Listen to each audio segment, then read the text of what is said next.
this one is called The Next Mass Shooting for a Reason. I might have named it Next School Shooting. There's a man in Chappell, Nebraska. He did not have access to fire. He does have access now, and as a result, it is a danger to public safety. The reason for this is because the man who may have access to that firearm is on methamphetamine and also is delusional. What are the chances that his delusional backside is going to pop a couple of go off and go blast people? You never know. In 2020, August, I was asked to repair a man's AR-15, which I let the man I know that I was not comfortable with. I did break a part of the gun, and I told him I didn't want to mess with it because it's a space gizmo. After breaking it, and I let him know that it was not my fault if it got broken, but it did get broken. I let him know it's a space gizmo. It's not my fault if it gets broken. I'm not going to be responsible for it. But then he wanted to blackmail me, say that I'm not allowed to have firearms, I'm mentally ill, this, that, and the other. That they'll tell on me for fixing his gun for I was trying to.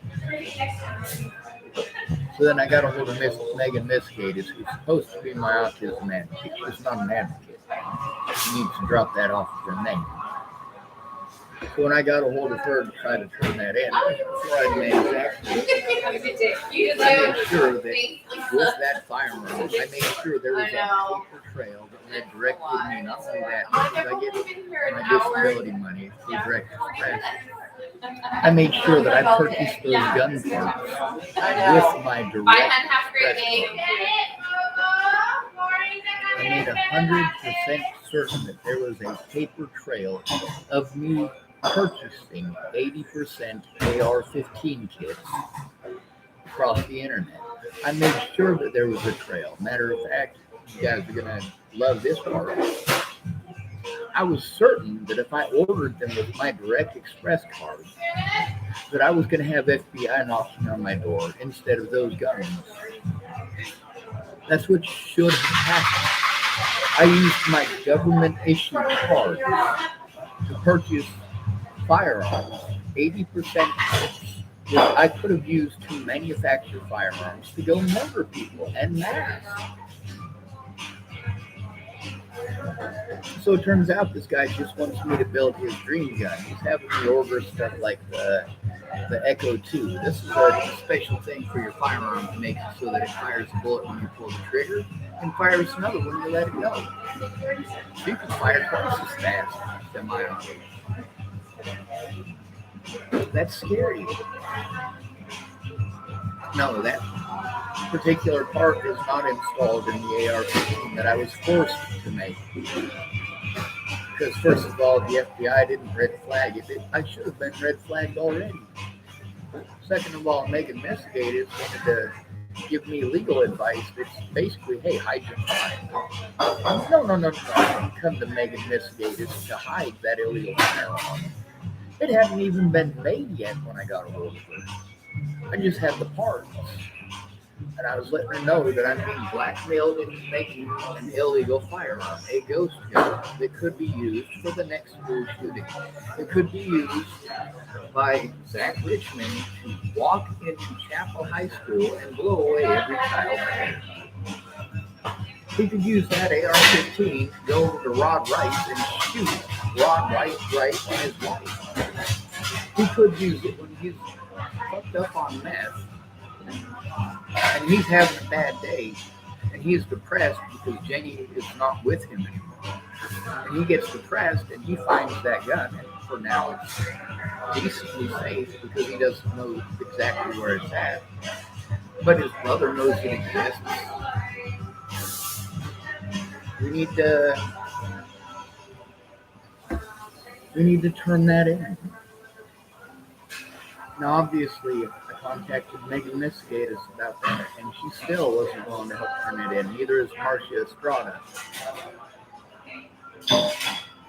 If I try to turn this stuff in, I'm going to get ignored, blown off, whatever. Somebody needs to go get that done. It never should have been made. Marcia Estrada, when I let her know that I was being blackmailed into making an illegal firearm, should have done something then and there instead of allowing him to continue to blackmail me. Now, that gun has at least 3 30-round AR-15 magazines. All 3 of them purchased through Cabela's. All 3 of those magazines are 30-round magazines for 5.56 ammunition. 223 and 5.56 are about the same size.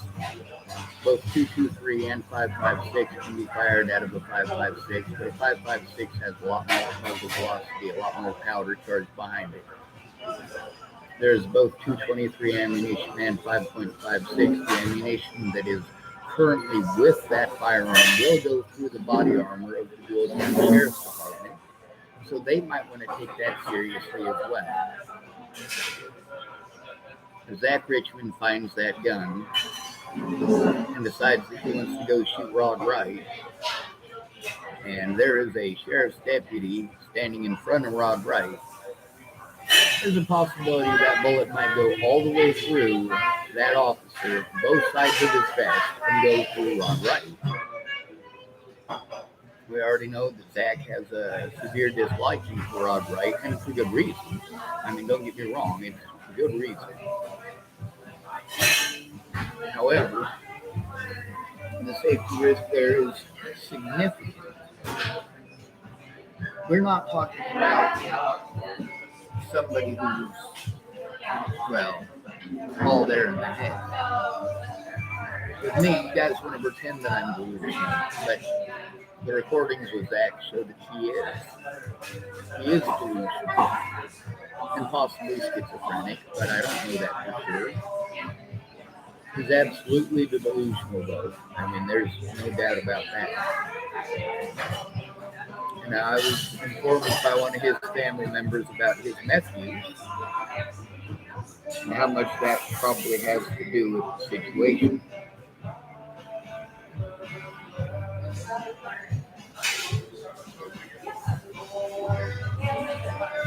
I don't want anybody killed at all. I don't want these things to happen. Obviously, I don't have access to a firearm. I mean, I could go like 55 miles away and somebody would literally hand me a 22 long rifle here in Oregon just for asking me. Why didn't I go ask for it? Wendell McPhee, the whole time I was in Chappell, Nebraska, he would have let me take his guns out anytime that I wanted. Why didn't I want it? The only time I ever went and shot Wendell McPhee's 22 was at his request. He wanted somebody to go out and shoot it and make sure that it was old and it needed to get re-rifled. So he wanted to make sure it still shot straight. It shoots straight. It shoots straight enough that somebody who's got a good enough eye could probably hit a bottle cap at 100 yards with open sights. It's a good gun. For me, I try to avoid those things. I don't carry guns. I don't even carry knives. The cops, when you're homeless, will use any excuse to try to pretend like you're a horrible person and try to paint you out as a horrible person because you're an easy conviction.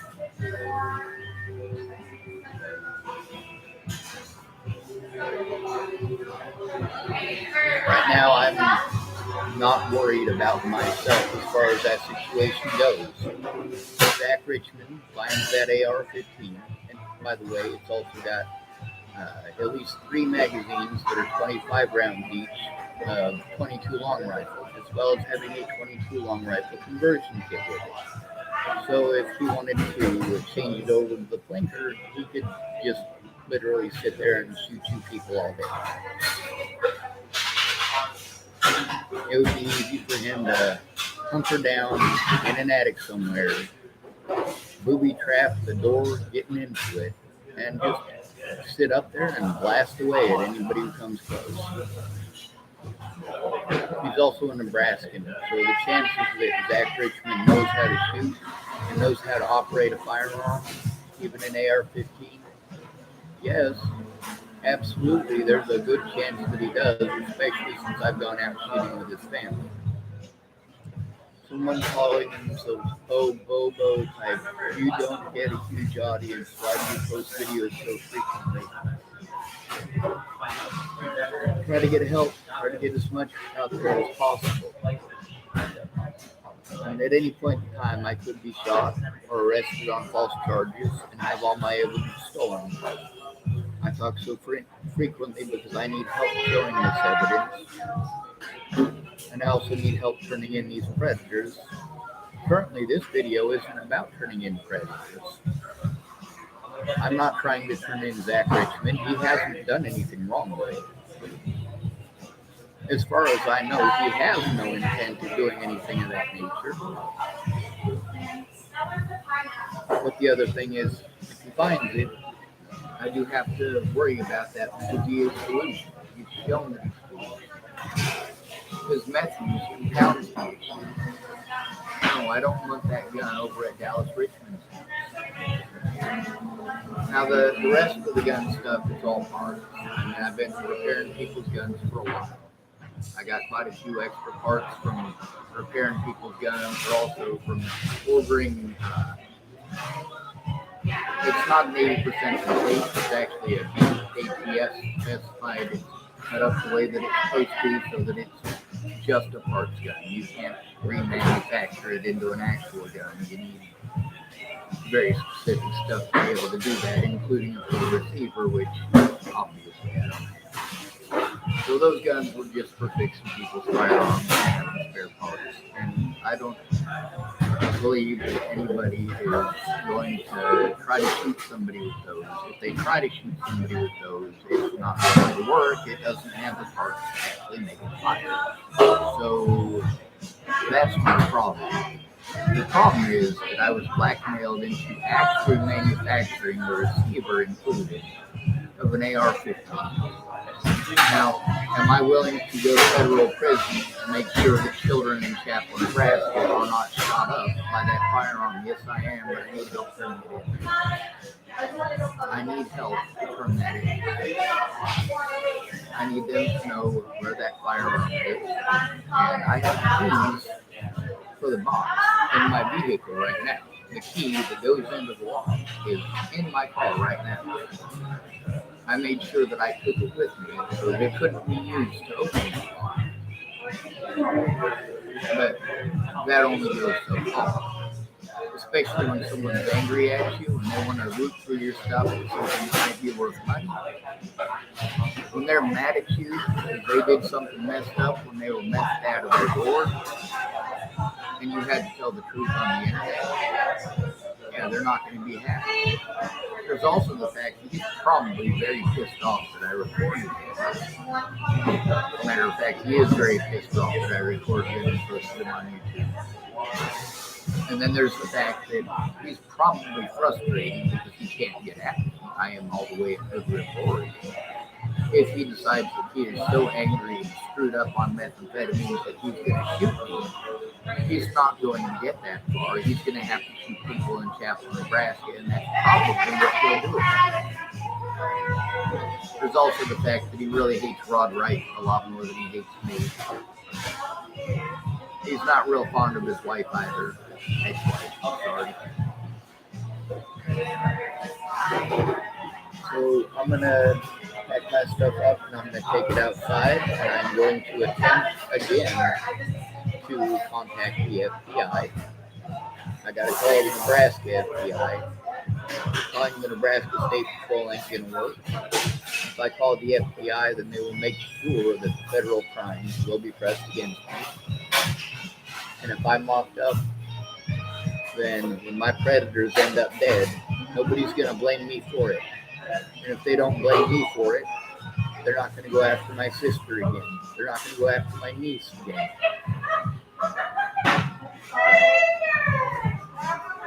Every time Alicia Bollinger disappears, people get a hold of me to threaten me and tell me they're going to kill me and they're going to kill my family. Natalie Bollinger, before she disappeared, people wanted to threaten to kill me and my family, and afterwards, for surely so, because they made it an entertainment thing for all of America, and they wanted to paint me out to be the worst monster on the planet. I need help taking this and showing it in the courts. All this stuff that's on the internet gets me victimized, but the important part is getting it into the courts.